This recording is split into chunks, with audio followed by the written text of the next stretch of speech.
जय हिंद दोस्तों। लक्ष्य पथ पर आपका बहुत बहुत स्वागत है।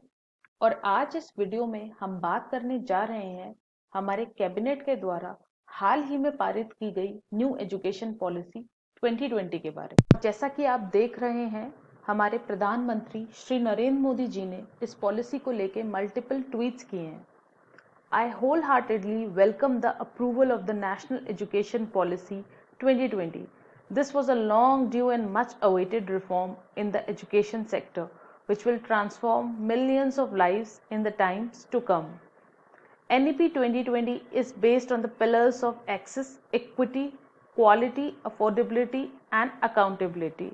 NEP 2020 gives utmost importance towards ensuring universal access to school education, replacing 10+2 structure of school curricula with a 5+3+3+4 curricular structure will benefit the younger children.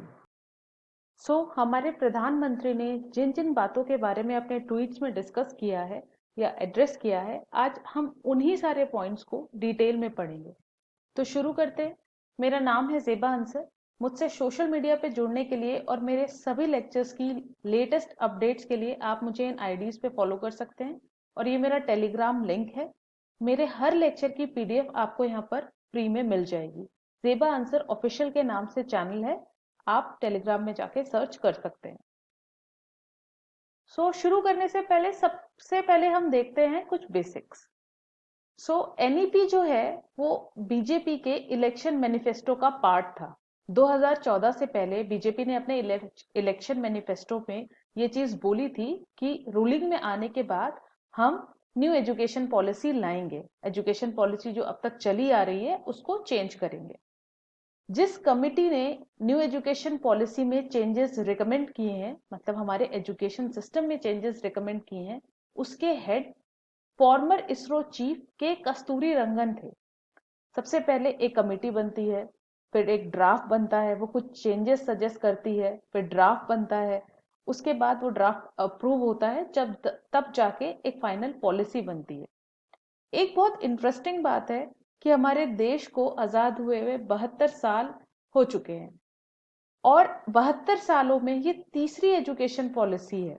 मतलब इससे पहले सिर्फ 2 बार एजुकेशन पॉलिसी आई, एक बार 1968 एंड सेकंड वन इन 1986।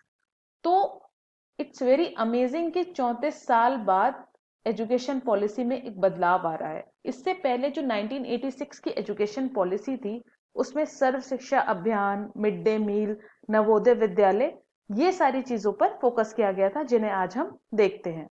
इस policy के आने के बाद एचआरडी मिनिस्ट्री को बदल के एजुकेशन मिनिस्ट्री का दर्जा दे दिया गया है। अब तक एजुकेशन जो है वो एचआरडी मिनिस्ट्री में आया करता था, ministry of human resource development, but अब इस मिनिस्ट्री को ओवरऑल चेंज करके एजुकेशन मिनिस्ट्री का नाम दे दिया गया है।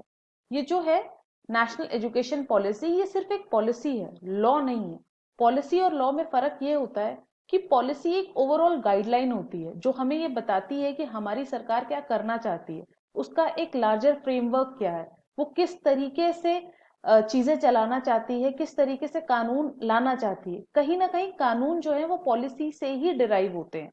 लॉ क्या होता है? लॉ एक डेफिनेट स्ट्रक्चर होता है, एक सेट रूल्स होते हैं जो कि सोसाइटी में, हमारे समाज में एक स्थापना को मेंटेन करने के लिए, कायम करने के लिए बनाए जाते हैं। एक स्ट्रिक्ट सेट ऑफ रूल्स, जैसे आप इंटरनेशनल लॉज ले लीजिए, या क्रिमिनल लॉज हैं, या सिविल लॉज हैं, ये सारे जो भी कुछ लॉज हैं ये सोसाइटी में एक ऑर्डर को मेंटेन करने के लिए बनाए जाते हैं। इस पॉलिसी का जो इम्प्लीमेंटेशन है वो डिपेंड करेगा स्टेट्स एंड सेंटर दोनों के ऊपर।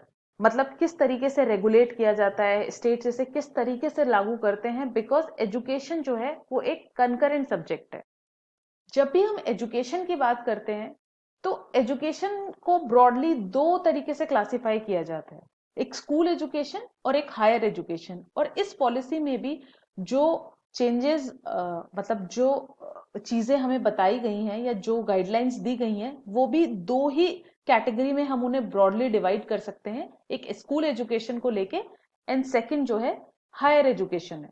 तो देखते हैं कि हमारे स्कूल सिस्टम में क्या बदलाव आए हैं। इससे पहले जो हमारा सिस्टम था वो 10+2 का सिस्टम था, मतलब फर्स्ट टू 10 तक क्लासेस होती थी, फिर 11th 12th होती थी, तो इसे 10+2 का सिस्टम बोला जाता था। अब इस सिस्टम को ब्रेक करके 5+3+3+4 कर दिया गया है। ये इतना ऐसा कुछ कॉम्प्लेक्स नहीं है, इट्स वेरी इजी, बस थोड़ा सा ब्रेकअप चेंज कर दिया है। 5 का मतलब है कि जो पहले 5 साल होंगे बच्चे की स्कूलिंग के, उसमें एक फाउंडेशन स्टेज होगी, including 3 years of pre primary school और क्लास 1 और 2। प्री प्राइमरी स्कूल आप सबने किया भी होगा, आई गेस मैंने भी पढ़ा है, और आप में बहुत मुझे सुन रहे हैं बहुत सारे बच्चों ने केजी, एलकेजी, यूकेजी और नर्सरी ये सब मोस्टली पढ़ते ही थे। पहले के जमाने में कम पढ़ा करते थे, आजकल तो मैंडेटरी हो गया, आजकल तो सभी पढ़ रहे हैं। सो मैंने भी पढ़ा है, नर्सरी पढ़ी है मैंने भी। तो उससे पहले प्री प्राइमरी स्कूल, मतलब 3 साल की प्री प्राइमरी स्कूलिंग होगी, जिसे आंगनवाड़ी स्कूल, मतलब आंगनवाड़ी स्कूलिंग भी आप कह सकते हैं कि आंगनवाड़ी में भी उस तरीके की शिक्षा प्रोवाइड की जाएगी। उसे एक फाउंडेशन स्टेज का नाम दिया गया है। और क्लास 1 और 2, तो 3 साल वहां और 2 साल वहां, इसे मिलाकर 5 साल हो जाएंगे। जो नेक्स्ट 3 ईयर होंगे उनको डिवाइड किया गया है प्रिपरेटरी स्टेज में, जो कि क्लास 3, 4 और 5 है। उसके बाद के जो 3 साल होंगे वो मिडिल स्टेज होगी, क्लास 6, 7 और 8। और उसके बाद जो 4 साल होंगे वो सेकेंडरी स्टेज होगी, क्लास 9, 10th, 11th और 12th। तो इस तरीके से ये ब्रेकअप 5+3+3+4 का हो जाएगा। नेक्स्ट जो चेंज है, को करिकुलर एक्टिविटीज। आपने स्कूल में अपने dancing, singing, sports, painting, debates, इन सब में पार्टिसिपेट किया होगा। मैं तो एज अ स्टूडेंट बहुत करती थी, मैंने तो किया है। तो ये को करिकुलर एक्टिविटीज में इन चीजों को शामिल किया जाता है। लेकिन जनरली हमारे स्कूल्स का सेटअप ऐसा होता है, स्पेशली गवर्नमेंट स्कूल्स का, कि इन चीजों को बहुत ज्यादा इंपॉर्टेंस नहीं दी जाती। मतलब यूजुअली हमारे जो मेन सब्जेक्ट्स हैं, एजुकेशनल सब्जेक्ट है, उन्हें ही बहुत ज्यादा इंपॉर्टेंस दी जाती है।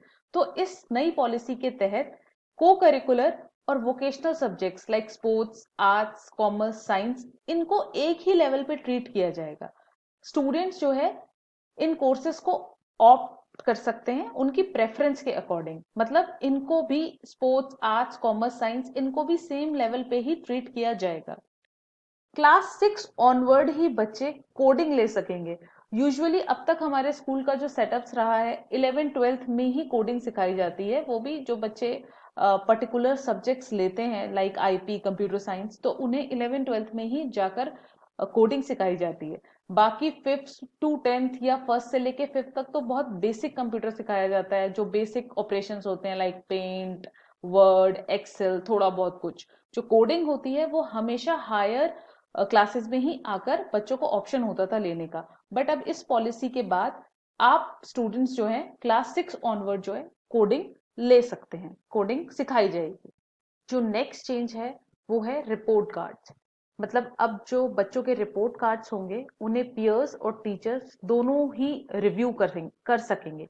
पियर्स मतलब साथ में पढ़ रहे जो आपके फेलो स्टूडेंट्स होते हैं, आपके फ्रेंड्स या जो भी आपके साथ क्लास में पढ़ते हैं। आर्टिफिशियल इंटेलिजेंस बेस्ड एक सॉफ्टवेयर बनाया जाएगा जिससे स्टूडेंट्स की ग्रोथ को ट्रैक किया जा सके। ठीक है, उनके स्कूल ईयर्स में वो जो भी कुछ लर्निंग करते हैं उसके ग्रोथ को ट्रैक करने के लिए इस तरीके का एआई बेस्ड एक सॉफ्टवेयर बनाया जाएगा।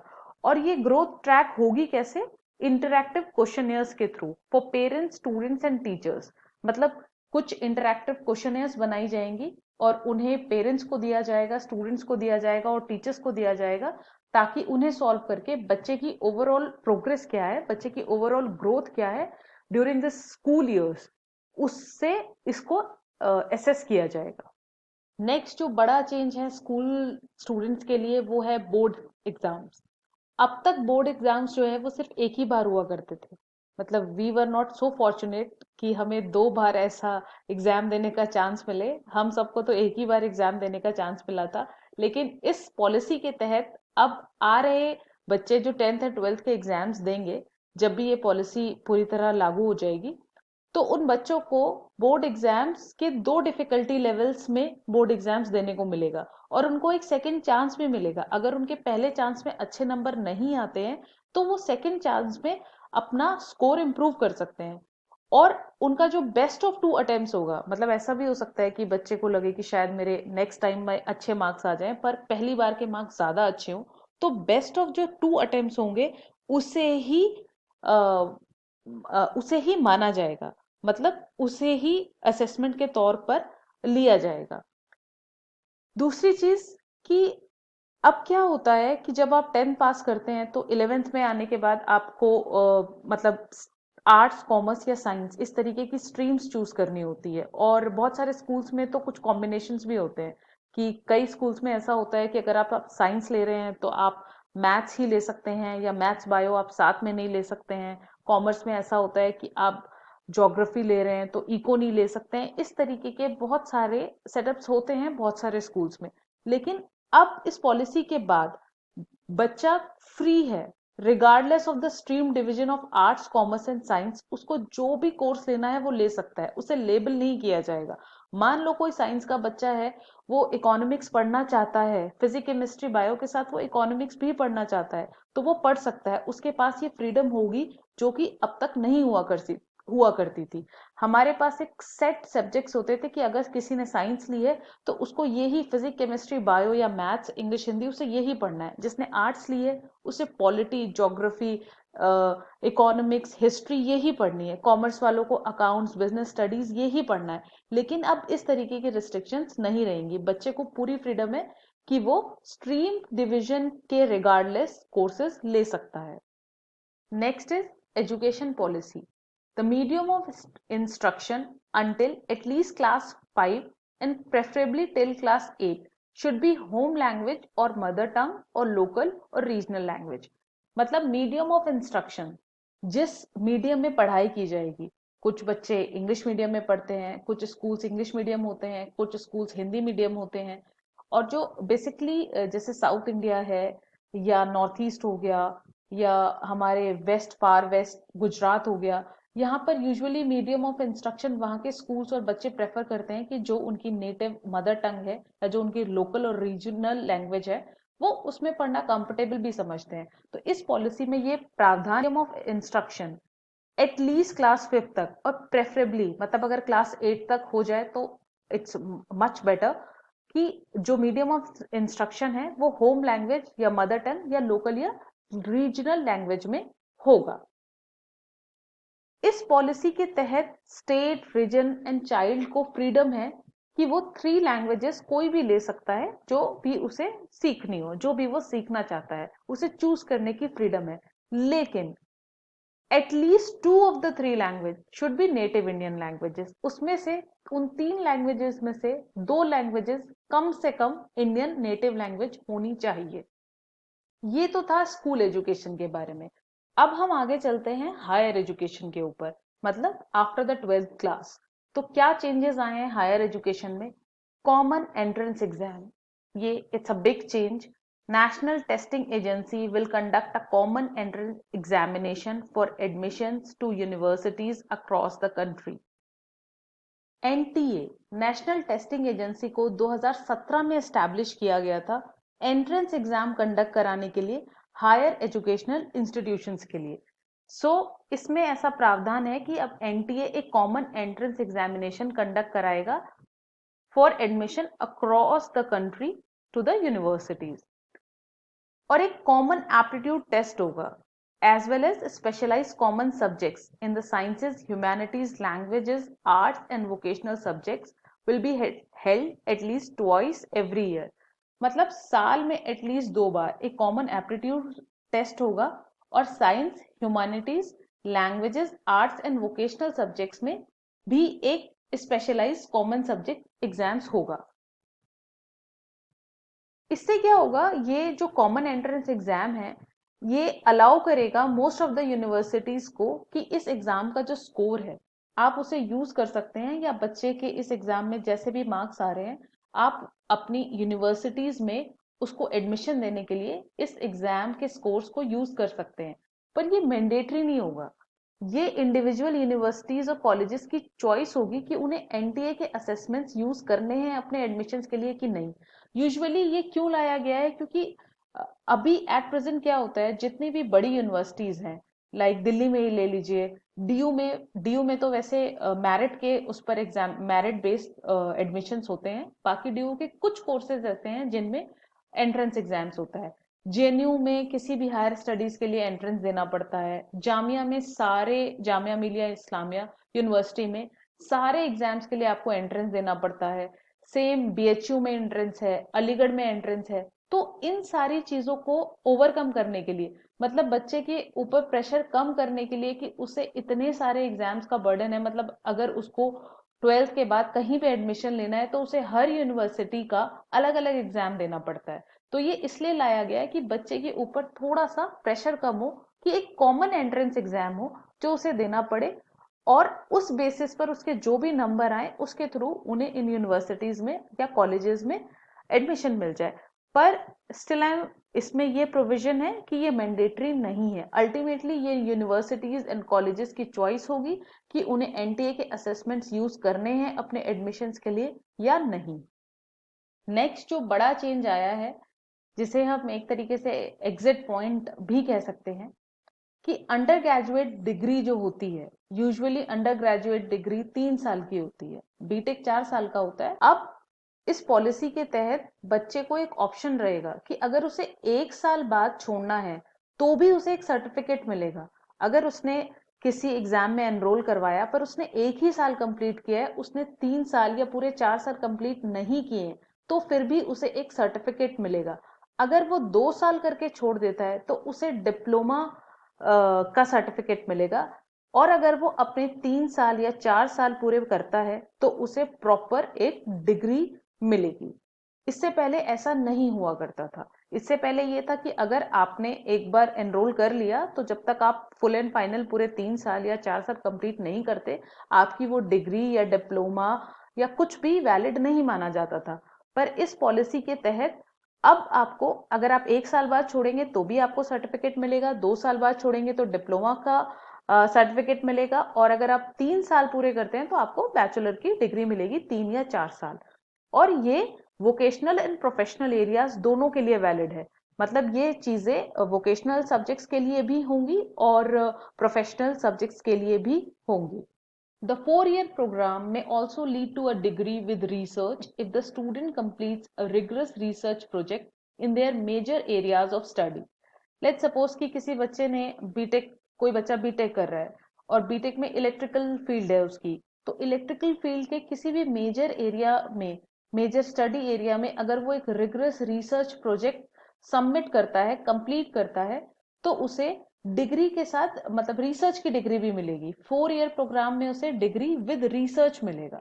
Next big change is foreign colleges. High performing Indian universities को एनकरेज किया जाएगा कि वो दूसरी कंट्रीज में जाके अपने कैंपस सेटअप करें। And same, in the same manner world में जो टॉप 100 यूनिवर्सिटीज हैं उनको भी हमारे देश में ऐसी फैसिलिटी मिलेगी कि वो इंडिया में आके ऑपरेट करें, और हमारे जो हाई परफॉर्मिंग यूनिवर्सिटीज हैं उन्हें एनकरेज किया जाएगा कि वो बाहर जाके अपने कैंपस खोलें। India will be promoted as a global study destination, providing premium education at affordable cost, thereby helping to restore its role as a Vishwa Guru. मतलब इंडिया को as a global study destination के तौर पर promote किया जाएगा ताकि हम premium education deliver कर सके अफोर्डेबल कॉस्ट पर। और वैसे भी अगर पुराने टाइम में जाएं हम, काफी पुराने टाइम में, तो इंडिया विश्व गुरु रहा ही है एजुकेशन के मामले में। तक्षशिला, नालंदा यूनिवर्सिटी सब इंडिया की ही देन है।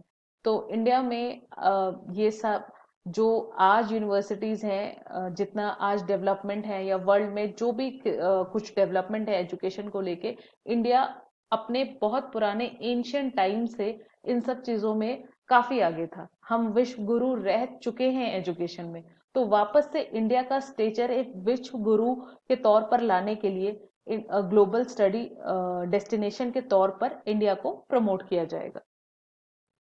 एक इंटरनेशनल स्टूडेंट्स ऑफिस, हर हायर एजुकेशन इंस्टीट्यूशन के अंदर एक इंटरनेशनल स्टूडेंट्स ऑफिस क्रिएट किया जाएगा, ताकि फॉरेन स्टूडेंट्स जो भी आते हैं उनको अगर किसी भी तरह का इश्यू होता है, उन्हें वेलकम करना, उन्हें सपोर्ट करना या किसी भी मैटर पे कोऑर्डिनेट करना, उन्हें किसी भी तरीके की हेल्प चाहिए, इन सारे पर्पसेस के लिए एक इंटरनेशनल स्टूडेंट्स ऑफिस बनाया जाएगा हर हायर एजुकेशन इंस्टीट्यूशन के अंदर, ताकि बाहर से आ रहे स्टूडेंट्स को हमारे देश में आके पढ़ाई करने में कोई इशू ना हो, या किसी भी तरीके से उन्हें कोई प्रॉब्लम ना हो। अगर उन्हें कोई प्रॉब्लम होती है, कोई इशू है, तो उनके समाधान के लिए ये ऑफिस बनाया जाएगा। Next is multi disciplinary education and research universities, MERUs. MERUs को सेटअप किया जाएगा at par with IITs and IIMs, so that they can be represented as models of best multidisciplinary education of global standards in the country। मतलब इन्हें global standards के equivalent develop किया जाएगा और बनाया जाएगा। मल्टीडिसिप्लिनरी मतलब इसमें आप बहुत सारे डिसिप्लिन, अलग अलग तरीके के अलग अलग सब्जेक्ट्स आप यहाँ पे पढ़ पाएंगे। जैसे आईआईटीज हैं, आईआईटीज बेसिकली इंजीनियरिंग या एमएससी इन सब चीजों के लिए होते हैं। बेसिकली साइंस से रिलेटेड जो आपके कोर्सेज हैं उसको आईआईटीज प्रमोट करता है। आईआईएम्स में, आईआईएम बेसिकली मैनेजमेंट के लिए होता है, एमबीए के लिए, या और मैनेजमेंट से रिलेटेड कुछ डिग्रीज वहां पर उन सारे कोर्सेज प्रोवाइड किए जाते हैं। तो ये मेरूज जो सेटअप होंगे ये मल्टी डिसिप्लिनरी होंगे, मतलब ये किसी एक सब्जेक्ट या किसी एक स्ट्रीम पर फोकस नहीं होंगे, लाइक साइंस और लाइक कॉमर्स, साइंस या मैनेजमेंट, कुछ भी ऐसा। इसमें मल्टी डिसिप्लिन को प्रमोट किया जाएगा। नेशनल रिसर्च फाउंडेशन बनाई जाएगी। ये it will act as an apex body for fostering a strong research culture and building research capacity across higher education। मतलब जित हायर एजुकेशन में जो भी रिसर्च वर्क होता है, like PhD is basically a research, उसमें आप जो भी सब्जेक्ट लेते हैं या जो भी टॉपिक लेते हैं उसके ऊपर आप रिसर्च करते हो, तो नेशनल रिसर्च फाउंडेशन जो है एपेक्स बॉडी होगी हमारी कंट्री में रिसर्च कल्चर को फॉस्टर करने के लिए, बढ़ावा देने के लिए और रिसर्च कैपेसिटी को बिल्डअप करने के लिए, अच्छे से डेवलप करने के लिए। बिकॉज ये हम सभी जानते हैं कि रिसर्च किसी भी देश का एक बहुत बड़ा बैकबोन होता है। जब तक रिसर्च नहीं होगी आप डेवलप नहीं कर सकते। कोई भी देश, आज कोई भी देश किसी भी टेक्नोलॉजी में, किसी भी फील्ड में, एजुकेशन में, किसी भी चीज में अगर आगे है तो वो रिसर्च की बदौलत है। जैसे हम भी साइंस की फील्ड में, स्पेस में इंडियन इसरो इतने मिशन भेजता है, वो सब किस किस बेसिस पर होते हैं? रिसर्च के बेसिस पे होते हैं। इसरो काफी रिसर्च करता है, कुछ सक्सेसफुल हो जाते हैं, कुछ नहीं भी होते, लेकिन रिसर्च किसी भी कंट्री के डेवलपमेंट के लिए एक बहुत अहम और इम्पोर्टेंट हिस्सा है। Next is higher education commission of India. Higher education commission of India को एक सिंगल अम्ब्रेला बॉडी बनाया जाएगा for the entire higher education excluding medical and legal education. अब तक क्या था? एक यूजीसी था, यूजीसी ग्रांट्स कमीशन। उसमें क्या था कि जितने भी हायर एजुकेशन होते थे, हायर एजुकेशन बॉडीज जितनी भी, जो भी college, universities higher education provide कराती थी, उनके स्टैंडर्ड्स को मेंटेन करने के लिए, रेगुलेट करने के लिए यूजीसी था। टेक्निकल जितने इंस्टीट्यूट्स में, हायर इंस्टीट्यूट्स में टेक्निकल एजुकेशन दी जाती थी, एआईसीटीई था उसके लिए। लेकिन अब इन सब को स्क्रैप करके एक सिंगल अम्ब्रेला बॉडी बनाने का प्रोविजन है इस पॉलिसी में, that is higher education commission of India except the medical and the legal education. Public and private higher education institution को एक ही सेट ऑफ नॉर्म्स पर रेगुलेट करा जाएगा। रेगुलेशन के, एक्रेडिटेशन के एंड एकेडमिक स्टैंडर्ड्स के एक ही सेम सेट नॉर्म्स होंगे, be it a private higher education और be it a public higher education. कोई फर्क या कोई भी डिस्क्रिमिनेशन किसी भी तरह का नहीं होगा। ये तो अभी तक हमने बात करी स्कूल लेवल पे चेंजेस की, और हायर एजुकेशन में हमारे किस तरीके के चेंजेस आएंगे उसके बारे में। अब कुछ और चेंजेस के का प्रावधान भी है इस पॉलिसी में, अब हम उन्हें देखते हैं। सो एक ऑटोनोमस बॉडी बनाई जाएगी, that will be national educational technology forum. इसको इसलिए बनाया जाएगा कि एक फ्री प्लेटफॉर्म होगा, ताकि हम इस पे अपने आइडियाज यूज कर, एक्सचेंज कर सके कि हमें टेक्नोलॉजी को कैसे यूज करना है, लर्निंग को एनहांस करने के लिए, असेस करने के लिए, प्लानिंग करने के लिए, एडमिनिस्ट्रेशन चलाने के लिए, both for school and higher education. School और हायर एजुकेशन में इन सभी एरियाज को इन सभी एरियाज में हम टेक्नोलॉजी को कैसे यूज कर सकते हैं, इन पर हम अपने आइडियाज को इस प्लेटफॉर्म पर हम अपने आइडियाज को फ्री में एक्सचेंज करेंगे। और ये एक ऑटोनोमस बॉडी होगी, that is national educational technology forum. वैसे भी जब से हमारे देश में कोरोना की वजह से लॉकडाउन लगा है और सब कुछ बंद हो गया था, स्कूल कॉलेजेस तो अभी भी नहीं खुले हैं, तो ये टेक्नोलॉजी है जिसने हम सबको बचा के रख रखा है। ये टेक्नोलॉजी ही है जो आज आप ये लेक्चर सुन रहे हैं। स्कूल में बच्चे अपने बच्चे घर बैठ के अपने स्कूल की क्लासेस कर रहे हैं, तो आने वाला दौर तो टेक्नोलॉजी का ही है। तो ये बहुत एक अच्छा और इम्पोर्टेंट स्टेप है कि हमें एक ऐसे फोरम की बहुत ज्यादा जरूरत है जिन पे हम आइडियाज को शेयर कर सकें, क्योंकि अभी भी हमारा लर्निंग सिस्टम इतना इनहेंस नहीं है, हम टेक्नोलॉजी यूज करने में अभी भी उतने प्रोन नहीं है। नो डाउट अब इस लॉकडाउन की वजह से बहुत लोग बहुत कुछ, टीचर्स, बच्चे, स्टूडेंट्स बहुत कुछ कर रहे हैं, सीख रहे हैं, लेकिन अभी भी उसे पूरी तरह से एनहेंस करने की लिए हमें बहुत सारी चीजें करने की जरूरत है, उसे पूरी तरह से टेक्नोलॉजी का यूज करने के लिए। नेशनल असेसमेंट सेंटर परख performance assessment review and analysis of knowledge for holistic development, इसका गठन किया गया है स्टूडेंट्स को असेस करने के लिए। परख दैट इज परफॉर्मेंस असेसमेंट, आपका जो परफॉर्मेंस है उसका असेसमेंट, रिव्यू, उसको वापस क्रॉस चेक करना, and analysis of knowledge for holistic development, नो भी नॉलेज है उसका एनालिसिस करना हमारे ओवरऑल डेवलपमेंट के लिए। National institute for Pali, Persian and Prakrit, Indian institute of translation and interpretation to be set up.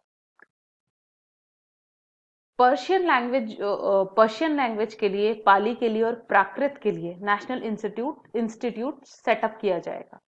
प्राकृत जो लैंग्वेज है वो महावीर जैन जी की जो भी टीचिंग्स थी वो प्राकृत लैंग्वेज में थी। वैसे तो उनकी टीचिंग्स और भी कई लैंग्वेज में थी, संस्कृत में भी थी, पाली में भी थी, पर मोस्टली जो उनकी टीचिंग्स थी वो प्राकृत लैंग्वेज में थी। सेम बुद्ध जी ने जो टीचिंग्स दी थी वो पाली लैंग्वेज में दी थी। और ये इसलिए किया गया था क्योंकि ताकि लोगों को ट्रांसलेट करने में इशू ना हो। उस टाइम पर उन दोनों दौर में जब गौतम बुद्ध जी आए और महावीर जैन आए, उस दोनों टाइम पर यही लैंग्वेजेस ज्यादा यूज हुआ करती थी, तो लोगों को समझने में, टीचिंग्स को, प्रीचिंग्स को प्रॉब्लम ना हो, ट्रांसलेट करने की जरूरत ना पड़े, तो वो अपनी टीचिंग्स इन्हीं दोनों लैंग्वेज में दिया करते थे। This policy stresses on setting up of gender inclusion fund, special education zones for disadvantaged regions and groups, girls के लिए एंड ट्रांसजेंडर्स के लिए, ताकि उनका पार्टिसिपेशन एजुकेशन में बढ़े, एनरोलमेंट बढ़े, ये जेंडर इंक्लूजन फंड लाया गया है।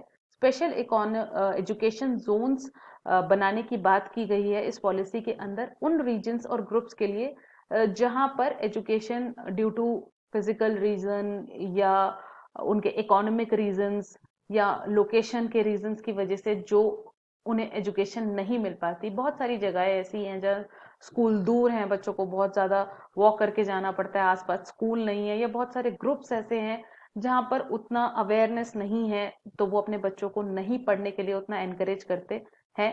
तो इस तरीके के रीजन्स एंड ग्रुप्स के लिए स्पेशल एजुकेशन जोन्स बनाए जाएंगे। Last but not the least, इस एजुकेशन पॉलिसी के अंदर एक जो बहुत अच्छा प्रोविजन है, मतलब जिसकी हमारी कंट्री को बहुत ज्यादा जरूरत है, और अल्टीमेटली एजुकेशन में जो भी डेवलपमेंट है वो इसी के ऊपर डिपेंड करते हैं। इसमें प्रोविजन है कि एजुकेशन सेक्टर का बजट बढ़ाकर 6% ऑफ द जीडीपी कर दिया जाएगा, जो कि at present India approximately 4.6% use करता है अपने टोटल जीडीपी का एजुकेशन के ऊपर।